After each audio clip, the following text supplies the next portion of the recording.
Mr. Speaker, esteemed colleagues, it is my privilege and honor to sponsor for the consideration of this August Chamber House Bill number 14 entitled An Act Requiring the Registration of Subscriber Identity Module Cards, otherwise known as the SIM Card Registration Act. We are now facing an alarming proliferation of text scams and frauds through the use of SMS messaging. They take various forms ranging from ridiculous winnings in raffles which we have never participated in, to dangerous but fake warnings about problems with our bank accounts. Furthermore, in recent time, this trend has evolved into including our full names pertaining to an entirely new breach of our privacy vis-a-vis a serious leakage of our sensitive information intended to be private. With the responsible government agencies appearing to be helpless about these issues, we must find an appropriate solution. Mr. Speaker, my esteemed colleagues, we propose to deal with this challenge through this measure, the SIM Card Registration Act. The bill seeks to require ownership registration of subscriber identity module SIM cards to eradicate mobile phone-aided scams. Quite simply, under this bill, we would be requiring that for every purchase of a SIM card, the end user or subscriber would provide his personal information, which includes his or her full name, date of birth, gender, his or her address, the assigned cell phone number of the SIM card, and its serial number.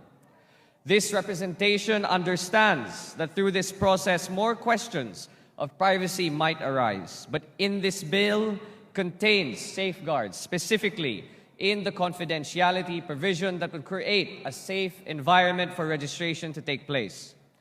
Notwithstanding the confidentiality provision, however, and the provisions of the Data Privacy Act, this measure provides that the public telecommunications entity shall be required to disclose the full name and address contained in the SIM card registration upon a duly issued subpoena or order of a court, upon finding of probable cause, or upon written request from a law enforcement agency in relation to an ongoing investigation that a particular number is used in the commission of a crime or that it was used as a means to commit an unlawful act. Mr. Speaker, my esteemed colleagues, these text scams have basically shaken or practically eroded our trust and confidence in electronic commerce and digital transactions. Regulating the purchase or sale of SIM cards, among other things, will put at rest the worries of our people that their information is being arbitrarily and maliciously shared with certain parties without approval. Esteemed colleagues, we are aware that there would always be new forms of digital crimes and fraud. The world of technology is a constantly evolving landscape, and we public servants must evolve with it.